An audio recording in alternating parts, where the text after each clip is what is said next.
I was given the book Mindset by Carol S. Dweck by a friend twice. And so by the second time when I got it, I knew that I needed to read it. And right away I saw different aspects of my life where I was thinking with a fixed mindset.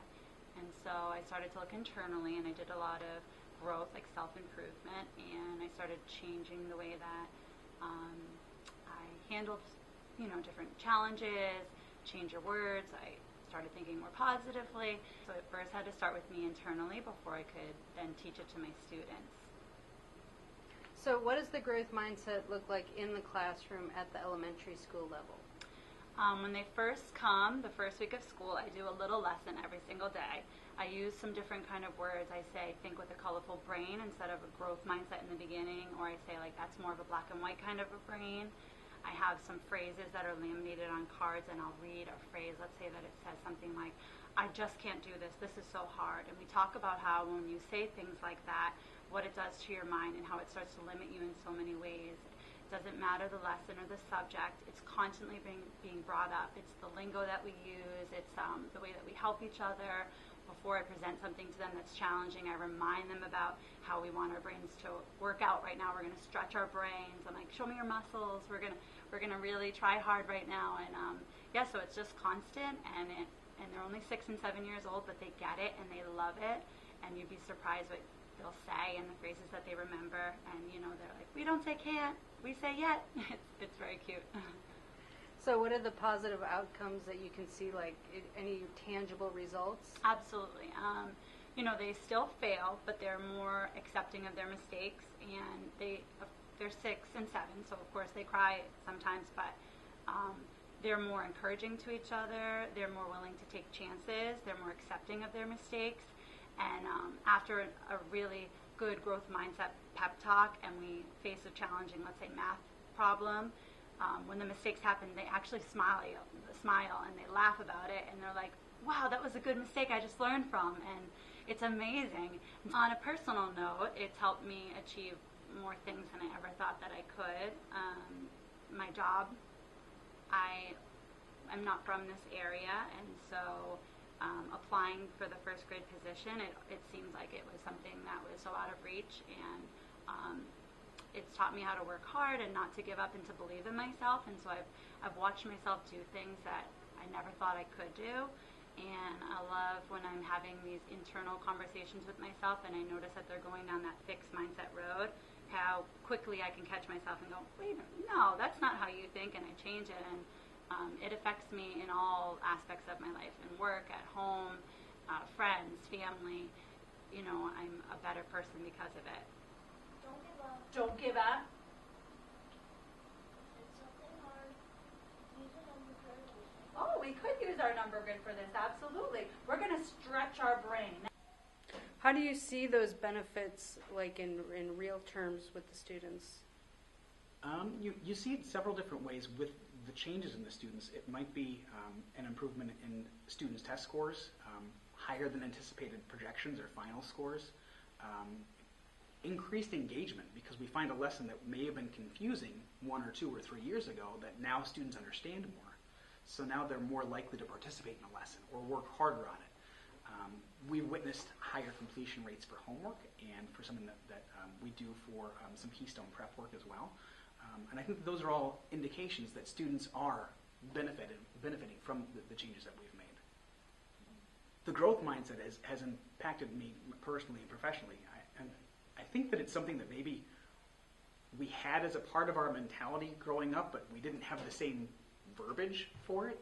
I think that some people are continually striving to do better. I had a conversation with our principal, Mr. Petroshevsky, and his question was, I believe, how good is good enough? What are we doing to improve the things that we do on a daily basis? Is good enough? Do we want to be better than good? Do we want to be better than good? So we're always striving to do more.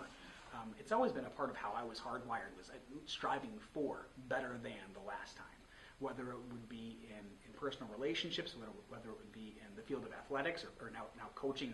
My kids are old enough for me to coach them, or if it's in my professional life. I'm always looking to try and find ways to do my job better. I think that mindset is really expanding across multiple areas of professional life, not just in education, but throughout the business world as well. I would say that in implementing the growth mindset with colleagues, there weren't challenges, but it definitely means additional work, if that makes sense. Same thing with my own professional considerations. The growth mindset means having to work harder because you can't just rest on your laurels. You're always looking for a way to improve what you've done in the past. I think that it makes the district stronger. I think that it makes our community stronger. It makes for a more prepared workforce.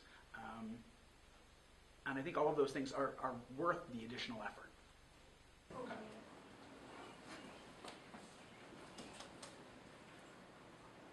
Yeah, before you do, isolate the absolute value. So The growth mindset has affected my personal outlook by realizing that students work in so many different ways, which is something I knew, obviously, but it's amazing when you start to integrate more challenging situations and more open-ended questions where it's not just specific skill practice. We do larger questions which kind of holistically present our content. You realize when you set students free to apply different strategies and methodologies, you start to see how differently their brains work, but how interesting and fascinating all of them are, and how valuable every single one of them have to make a contribution to an approach that we are making to any problem.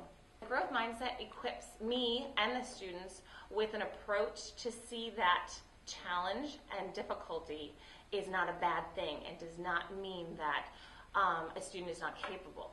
It rather means that we have to employ skills to have perseverance and to embrace that there is more than one way to approach a problem, and that oftentimes we learn most from our mistakes, and to have that confidence to backtrack and say, okay, that didn't work, what will work?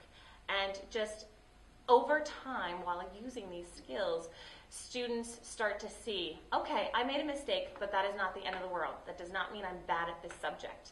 And therefore, they get that confidence to keep moving forward and use what they are competent with and apply that to changing situations.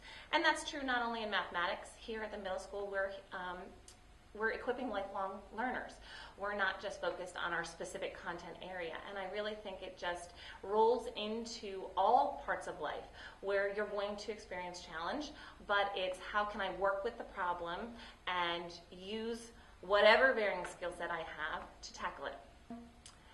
So ultimately, the incorporation of the growth mindset has led to a shift in my classroom, and I think a shift across the district. My colleagues are doing similar but different approaches to implementing the growth mindset, and it's all coming together in a great package. Specifically in my classroom, I'm giving less information for questions, more freedoms, encouraging students not to give up, to try their very best, try different paths, and then at the conclusion of things, take a moment of reflection and see what worked and what did not work. Did you count the letters? Did you count the letters? Oh, no, I kind of